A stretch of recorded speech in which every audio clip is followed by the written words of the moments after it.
Hello बच्चों, welcome back to my channel commerce and institute. तो चलिए आज की क्लास में बेटा हम लोग क्लास 11 के अकाउंटेंसी पढ़ते हैं। जो बाकी जो क्लासेस हम पढ़े थे उसके बाद की क्लास जिसमें हम लोग बुक कीपिंग और अकाउंटिंग का डिफरेंस पढ़ेंगे। ठीक है, तो चलिए आइए स्टार्ट करते हैं बेटा कि बुक कीपिंग और अकाउंटिंग में क्या डिफरेंस है ना। जैसे कि इससे पहले वाले क्लास में हमने आपको बताया था कि बुक कीपिंग और अकाउंटिंग क्या होता है। बुक कीपिंग जो बुक कीपर करता है, स्टार्टिंग का जो अकाउंटिंग का प्रोसेस होता है वो बुक कीपर करता है, और उसके बाद का जो काम होता है वो कौन करता है? अकाउंटेंट करता है। ठीक है, अब दोनों का डिफरेंस को समझते हैं। पहला दिया बेटा बुक कीपिंग के बारे में कि स्कोप, हमारा स्कोप क्या है, यानी डिफरेंस मतलब डेफिनेशन क्या बताता है। बुक कीपिंग में 4 चीजें होती हैं: identified, measuring, recording and then classifying. It means सबसे पहले आइडेंटिफाई होता है कि जो हमारे बिजनेस का कौन कौन सा फाइनेंशियल ट्रांजैक्शन है हमारे बिजनेस का, पहले उसको आइडेंटिफाई करना पहला काम हमारा बुक कीपर का होता है। ठीक है, दूसरा वो क्या करता है, जो भी फाइनेंशियल ट्रांजैक्शन को आइडेंटिफाई किया है उसको मेजर करेगा, उसका मनी के टर्म्स में लिखेगा। देन उसके बाद वो क्या करेगा, उसको रिकॉर्ड करेगा। It means books of original entry, जो कि हमने आपको बताया था इससे पहले वाले क्लास में कि ओरिजिनल एंट्री में उसको रिकॉर्ड करेगा, जिसको हम लोग जर्नल एंट्री कहते हैं, जो हम आने वाले समय में आपको बताएंगे। बाकी जो लेक्चर हम लोग पढ़ेंगे जिसमें एक चैप्टर आपका आता है original of books of original entry यानी जर्नल एंट्री।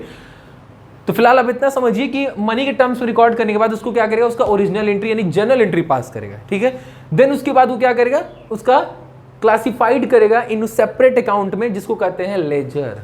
अलग अलग सबका अलग अलग अकाउंट बनाएगा जिसपे कंफ्यूजन ना हो। राम का अकाउंट बनाएगा जिसमें साली सिर्फ राम के ट्रांजेक्शन ही रिकॉर्ड होंगे। परचेज अकाउंट बनाएगा सिर्फ उसमें परचेज वाले ट्रांजेक्शन ही रिकॉर्ड होंगे। सेल्स अकाउंट बनाएगा जिसमें सिर्फ कंपनी जो सेल की है बस वही रिकॉर्ड होगा। समझ गए? जिसका अकाउंट बनेगा उसी से रिलेटेड उनका ट्रांजेक्शन ही रिकॉर्ड किया जाएगा, जिसको हम लोग कहते हैं लेजर। उसी को क्लासीफाई कर रहा है, अलग अलग अकाउंट में सेपरेट कर रहा है। ठीक है, ये था बुक कीपिंग का कहानी। अकाउंटिंग क्या करता है? 3 चीज करता है। जब बुक कीपर इतना काम खत्म कर देता है उसके बाद अकाउंटेंट स्टार्ट करता है। अकाउंटेंट क्या करता है? समराइज करता है। समराइज का मतलब होता है कि वो क्या क्या बनाता है। सबसे पहले ट्रायल बैलेंस बनाएगा, फिर ट्रेडिंग अकाउंट, उसके बाद profit and loss account and then finally balance sheet बनाएगा। यानी प्रिपरेशन करेगा अकाउंट्स का। मेन जो हमारा फाइनल अकाउंट बनाया जाता है, जो फाइनल अकाउंट बेसिकली कौन बनाता है? अकाउंटेंट बनाता है। वही चीज है समराइजिंग में कि वो अकाउंट बनाएगा। दूसरे में क्या करेगा? Analysing and interpreting. It means कि वो नेट रिजल्ट निकालेगा सबका, कि हमारे ट्रायल बैलेंस के बाद हमने जो ट्रेडिंग अकाउंट बनाया तो उस ट्रेडिंग अकाउंट में ग्रॉस प्रॉफिट हुआ कि ग्रॉस लॉस हुआ। प्रॉफिट एंड लॉस अकाउंट बनाया तो उसमें नेट प्रॉफिट हुआ कि नेट लॉस हुआ, हमने बताया था। अब बैलेंस शीट बनाया तो बैलेंस शीट टैली कर रहा है कि नहीं, ये चीज नेट रिजल्ट निकालना एंड फाइनेंशियल पोजीशन पता करना, यही होता है एनालाइजिंग और इंटरप्रिटेटिंग। मतलब बिजनेस का फाइनेंशियल पोजीशन को पता किया जाएगा, नेट रिजल्ट निकाला जाएगा इसमें। ठीक है, एंड देन लास्ट होता है कम्युनिकेटिंग। कम्युनिकेटिंग का मतलब होता है कि इन्फॉर्म्ड टू वेरियस पार्टी। कौन कौन पार्टी इसको इन्फॉर्म करेगा? इंटरनल और एक्सटर्नल यूजर। क्लियर हो गया बेटा? तो ये 3 काम अकाउंटिंग करता है, अकाउंटेंट करता है। अब बुक कीपर 4 काम करता है। पहला हमने स्कोप बता दिया है, इसमें कोई डाउट है? नहीं है। दूसरा बेटा स्टेज, यानी कौन सा स्टेज पहले परफॉर्म करता है। कौन करता है सबसे पहले परफॉर्म? बुक कीपर, जिसको कहते हैं प्राइमरी स्टेज, है ना बेटा। यानी बुक कीपर जो पहला काम करता है उसको क्या बोलते हैं? Primary stage.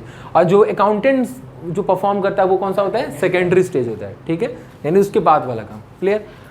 देन उसके बाद ऑब्जेक्टिव, उद्देश्य क्या, ऑब्जेक्टिव क्या है। बुक कीपर का मेन मोटो क्या है? मेंटेन रखना और सिस्टमैटिकली रिकॉर्ड करना। यानी बुक कीपर को बस उसका यही काम है कि उसको क्या करना है, अपने बुक में प्रॉपर ट्रांजैक्शंस को मेंटेन रखना है और उसको प्रॉपरली सिस्टमैटिक वे में रिकॉर्ड करना है। समझ गए? क्लियर? लेकिन अकाउंटेंट का मेन काम क्या है? कि नेट रिजल्ट निकालना और बिजनेस का फाइनेंशियल पोजीशन पता करना कि क्या कंडीशन चल रहा है हमारे बिजनेस का। ये किसका काम है पीयूष? अकाउंटेंट का काम है कि नेट रिजल्ट निकालना और बिजनेस का फाइनेंशियल पोजीशन पता करना है। क्लियर? ये हो गया हमारा अकाउंटिंग का 3rd डिफरेंस। उसके बाद है बेटा 4th डिफरेंस क्या है? हु परफॉर्म, कौन परफॉर्म करता है बेटा? बुक कीपर को हमने आपको पहले ही बताया था इसके पहले वाले क्लास में कि जो हमारा बुक कीपर होता है वो जूनियर स्टाफ होता है। कौन होता है बेटा? जूनियर स्टाफ होता है। क्लियर? और जो हमारा अकाउंटेंट होता है वो कौन होता है बेटा? सीनियर स्टाफ होता है। इसमें कोई डाउट है?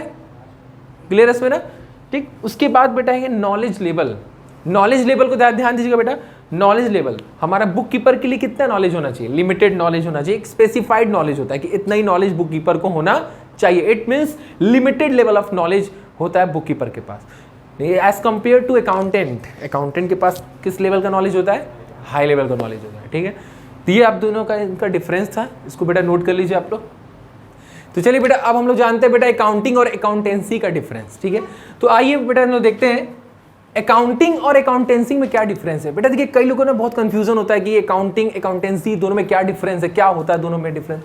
तो चलिए आइए आज हम लोग क्लियर कर लेते हैं इसको, ठीक है।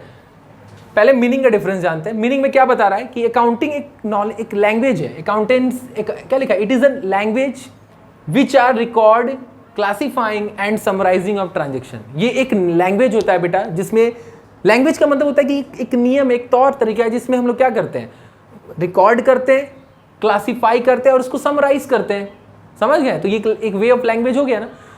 अकाउंटेंसी क्या है, अब अकाउंटेंसी के बारे में जानिए। It is a body of knowledge, ये कंप्लीट नॉलेज है जिसमें प्रिस्क्राइब सर्टेन रूल्स, जिसके अंदर कई रूल्स हैं, जो बने हुए रूल्स हैं, प्रिंसिपल, सिद्धांत हैं, टू बी ऑब्जर्व, जिसको कैसे बनाया गया है, क्या देखते हुए बनाया गया है, observe while recording, classifying and summarising. जो अकाउंटिंग जो है ना, जो भी अकाउंटिंग में तीनों चीजें हो रही हैं, रिकॉर्डिंग, क्लासिफाइंग, समराइजिंग, उन तीनों को देखते हुए एक नियम कानून बनाया गया, एक रूल्स बनाया गया, सिद्धांत बनाया गया, प्रिंसिपल बनाया गया कि कैसे कैसे क्या करना है, कैसे अकाउंटिंग करना है। वही हमारा क्या है, अकाउंटेंसी है। It means this is a body of knowledge and principle and certain prescribe rules. Clear बेटा? सेकेंड डिफरेंस क्या दिख रहा है बेटा आपको, स्कोप। स्कोप में क्या बताएंगे कि हमारा अकाउंटिंग जो है बहुत छोटा स्कोप है as compare to accountancy. Accountancy के कंपेयर में हमारा अकाउंटिंग क्या है, नैरो स्कोप है, छोटा स्कोप है। क्यों? क्योंकि accounting start where book keeping end. क्योंकि अकाउंटिंग कब स्टार्ट होता है, जब बुक कीपर का काम खत्म होता है, ठीक है ना। लेकिन अकाउंटेंसी में क्या बता रहा है कि it is a much wider scope, ये बहुत बड़ा स्कोप है एज कंपेयर टू अकाउंटिंग। हमारा अकाउंटेंसी जो बेटा है वो अकाउंटिंग के कंपेयर में बहुत बड़ा स्कोप है, क्योंकि इसके अंदर अकाउंटिंग और बुक कीपिंग दोनों आते हैं। क्लियर हो गया ना बेटा? अकाउंटेंसी के अंदर दोनों आते हैं, इसलिए ये बहुत वाइडर स्कोप है। बट अगर बात किया जाए अकाउंटिंग की, तो इसमें क्या है, accounting start where book keeping end. हमारा जब बुक कीपिंग एंड होता है तो अकाउंटिंग स्टार्ट होता है। क्लियर? थर्ड हमारा डिफरेंस क्या है बेटा, देखिए डिपेंडेंसी, यानी कि कौन किस पे डिपेंड है। तो बता रहा है कि जो हमारा अकाउंटिंग है, अकाउंटिंग की बात कर रहा है ना, तो अकाउंटिंग किस पे डिपेंड करता है, बुक कीपिंग पे। क्यों? क्योंकि जब बुक कीपर अपना काम खत्म करेगा तब हमारा अकाउंटेंट स्टार्ट करेगा काम करना। क्लियर? समराइजिंग, एनालाइजिंग एंड, हाँ ठीक है। तो ये बोला it is depend on the book keeping, ये बुक कीपिंग में डिपेंड करता है। क्लियर? बुक कीपिंग जब काम खत्म करेगा तो अकाउंटेंट स्टार्ट करेगा। लेकिन एज कंपेयर टू अकाउंटेंसी को देखा जाए तो यहां पर क्या बता रहा है कि बोथ बुक कीपर और अकाउंटेंट, यानी अकाउंटिंग और बुक कीपिंग दोनों को दोनों किस पे डिपेंड करते हैं, अकाउंटेंसी पे डिपेंड करते हैं, क्योंकि दोनों को दोनों उसी के अंदर आते हैं। दोनों को बनाने का जो रूल है मिला दिया जाए तो हमारा कंप्लीट जो रूल बनता है उसी को कहते हैं अकाउंटेंसी। यानी कि हमारे अकाउंटेंसी में बुक कीपिंग का रूल और अकाउंटिंग का रूल दोनों दिया होता है। ठीक है, ये क्लियर हो गया। उसके बाद बेटा फोर्थ हमारा क्या है, फंक्शन। हमारा अकाउंटिंग और अकाउंटेंसी दोनों क्या फंक्शन परफॉर्म करते हैं। अकाउंटिंग में ये बता रहा है बेटा, it's main function is to calculate the net result and financial position. हमारा अकाउंटिंग क्या करता है, वो नेट रिजल्ट निकालता है और बिजनेस का फाइनेंशियल पोजीशन को पता करता है। कौन? अकाउंटिंग। मेन इसका काम फंक्शन यही है। लेकिन अगर बात किया जाए अकाउंटेंसी की ना, तो अकाउंटेंसी में आपके क्या बता रहे, it includes the decision making and basic knowledge which are related with book keeping and accounting. मतलब ये कि हमारे अकाउंटेंसी में बेसिक नॉलेज दिया रहता है और कैसे किस टाइम पे क्या डिसीजन लेना वो दिया रहता है। किसको देखते हुए? बुक कीपिंग और अकाउंटिंग को देखते हुए। बुक कीपिंग अकाउंटिंग को देखते हुए उसका बेसिक नॉलेज इसमें रहता है और डिसीजन मेकिंग रहता है। किसके अंदर होता है बेटा? अकाउंटेंसी के अंदर। समझ गए? तो ये था बेटा हमारा डिफरेंस अकाउंटिंग और अकाउंटेंसी का। आई होप आप लोग को समझ में आया। ठीक है, इसको नोट कर लीजिए बेटा। तो आइए बेटा हम लोग टाइप्स ऑफ अकाउंटिंग पढ़ते हैं, जिसका सब फील्ड भी पूछा जा सकता है, या ब्रांचेस बोल दें या टाइप्स बोल दें अकाउंटिंग का। तो हमारे टोटल कितने टाइप्स होते हैं? 5 होते हैं। Financial accounting, cost accounting, management accounting, tax accounting and social responsibility accounting. Clear? Total हमारे 5 ब्रांचेस होते हैं अकाउंटिंग के, 5 सब फील्ड होते हैं, 5 या टाइप्स होते हैं। ठीक है, पहले जानते हैं फाइनेंशियल अकाउंटिंग क्या होता है। फाइनेंशियल अकाउंटिंग को बेटा मैं आपको सिंपली बता दें, इसमें क्या होता है, इस अकाउंटिंग में हम लोग बिजनेस का प्रॉफिट और लॉस को कैलकुलेट करते हैं, या बिजनेस के फाइनेंशियल पोजीशन को हम जानते हैं और उसको रिकॉर्ड करते हैं फाइनेंशियल अकाउंटिंग में। कितना प्रॉफिट हुआ, कितना लॉस हुआ हमारे बिजनेस में, समझ गए, किस किस ट्रांजेक्शन से हुआ, उसको रिकॉर्ड किया जाता है किसमें, फाइनेंशियल अकाउंटिंग में। ठीक है। कॉस्ट अकाउंट में क्या होता है कि हमारे गुड्स, हमारे टोटल गुड्स एंड सर्विसेज को जो बनाने में जो टोटल खर्चा हुआ है, या फिर एक गुड्स को बनाने में जो टोटल खर्चा हुआ है, समझ गए, सर्विस देने में जो खर्चा हुआ है, उसको हम लोग किस में रिकॉर्ड करते हैं, कॉस्ट अकाउंटिंग में। इसमें सिर्फ खर्चों का बात होता है कि हमारे गुड्स एंड सर्विस को बनाने में, सर्विस को देने में और टोटल गुड्स को बनाने में जो जितना कॉस्ट लगा है, जितना खर्चा लगा है, या एक गुड्स को, पर यूनिट ऑफ गुड्स को बनाने में जो खर्चा लगा है, उसको हम लोग कौन से अकाउंट में रिकॉर्ड करते हैं बेटा, कॉस्ट अकाउंटिंग में रिकॉर्ड करते हैं। ठीक है। उसके बाद है मैनेजमेंट अकाउंटिंग। मैनेजमेंट अकाउंटिंग में क्या होता है कि फाइनेंशियल अकाउंटिंग और कॉस्ट अकाउंटिंग को मिला करके जो डाटा होता है, कंप्लीट अकाउंटिंग, वो एक मैनेजमेंट को दिया जाता है ताकि मैनेजमेंट को मदद मिल सके, किस लिए, प्लानिंग करने में, कंट्रोलिंग करने में और डिसीजन लेने में बिजनेस में मदद करे। ठीक है। जैसे इसमें लिखा भी देखिए, the main purpose of the management accounting is to present the accounting information. वही अकाउंटिंग इन्फॉर्मेशन किसकी बात कर रहे हैं, फाइनेंशियल और कॉस्ट दोनों को मिला करके अकाउंटिंग इन्फॉर्मेशन दिया जाता है in such way as to assist the management. Management को मदद करता है, हेल्प करता है, किस लिए, प्लानिंग करने में और कंट्रोलिंग करने में और बिजनेस को ऑपरेट करने में। Is it clear.